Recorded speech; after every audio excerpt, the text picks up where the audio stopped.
Welcome back, my friends, to the Predictive Playbook. I'm your host. Glad that you're attending here. We're going to talk some college football. This is going to be the first of many dozens of shows leading up to the beginning of week 1 here in September 4th, 2021. This show is being recorded in a live fashion right now, obviously, but if you're watching an archived version, I did this on August 2nd, 2021. There will be updates, and there's also an article over at wagertalk.com/news that will be used to provide written updates as well to this matchup that I think is worth betting now. And the Florida Gators are going to kick off their 2021 college football season by hosting an in-state rival who has been kind of on the rise in recent years in Florida Atlantic. Florida had opened as a 25-point favorite several weeks ago, and now it's down to 24.5. And I'll tell you why I think this is worth betting now. You want to put about 50% of your normal bet size. So if you bet $100 a game and that's your normal bet size, putting 50 down now makes a lot of sense at 24.5.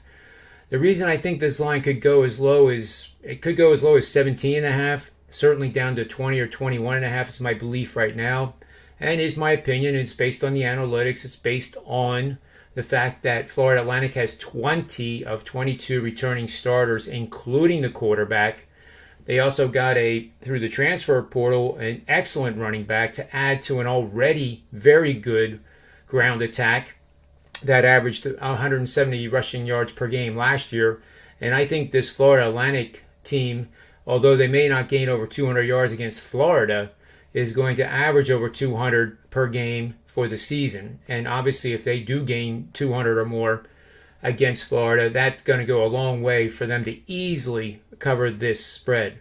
My predictive models right now, presuming there are no significant injuries ahead of the start on September 4th, says that this game could be as low as an 11-point Florida win. That gives us plenty of margin right now to take advantage of that 24.5. And let's see how the next couple of weeks go, even this week. See if we get a 24 print, 23.5 print. Because with 20 of 22 starters returning and all 5 offensive linemen, 2 of which are going to be playing on Sundays, I think this is going to be a very well-prepared team for this in-state game. And Florida may be caught looking here, even though it's the first game of the season. They have Alabama 2 weeks later, and who could blame them for getting caught looking ahead to that game? So they'll play 2 what they would call scrimmages, but I don't think this is going to be a scrimmage before they face Alabama in a huge showdown. So of these starters for Florida, only 5 are returning on defense and only 5 on offense, and they will have a new quarterback under center. Many times we think these SE teams just reload, but to reload 7 on each side of the ball even is tough for an Alabama to do, although Alabama is the exception, so is Clemson, so is Ohio State.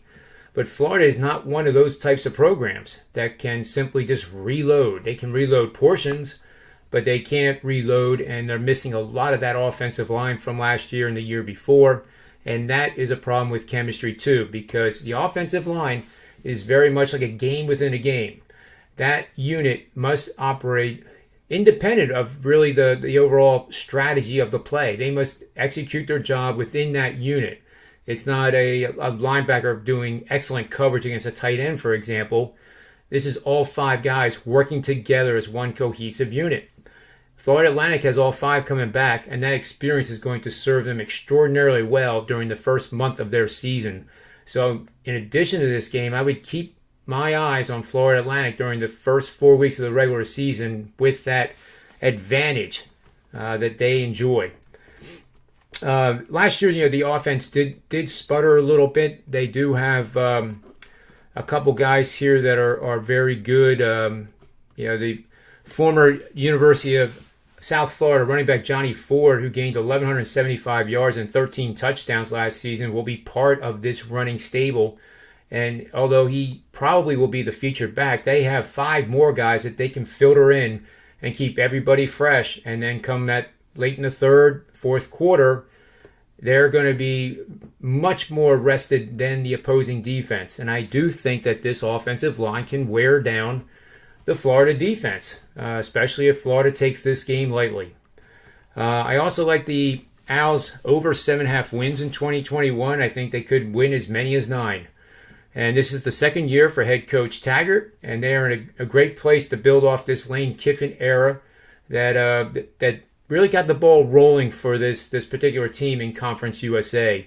They've won the Conference USA title 2 of the last 3 seasons. This would make it 3 of the last 4 seasons, and I think they will get that done. Further, Taggart's 25-11 against the spread as a road underdog, and 19-6-1 in road games in the first 6 weeks of the season in his coaching career. That's a pretty darn good track record there for a head coach.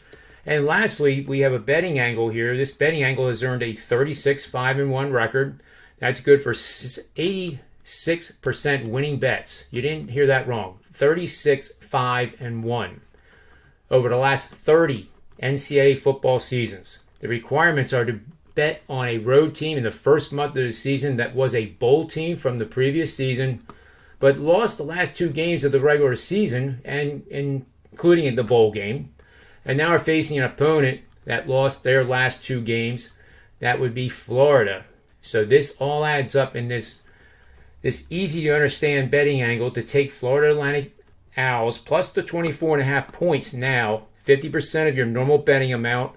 Again, a $100 bettor would bet $50 now, and we'll see how it goes. And if it starts to trend down, we can add that other 50%, maybe at 23.5 or 23, knowing that there's a movement going on that is going to drive it lower and lower over the next 4 weeks ahead of this September 4th start. So I like this game quite a bit right now. We still have 5 weeks to go, essentially, before this game is even kicking off.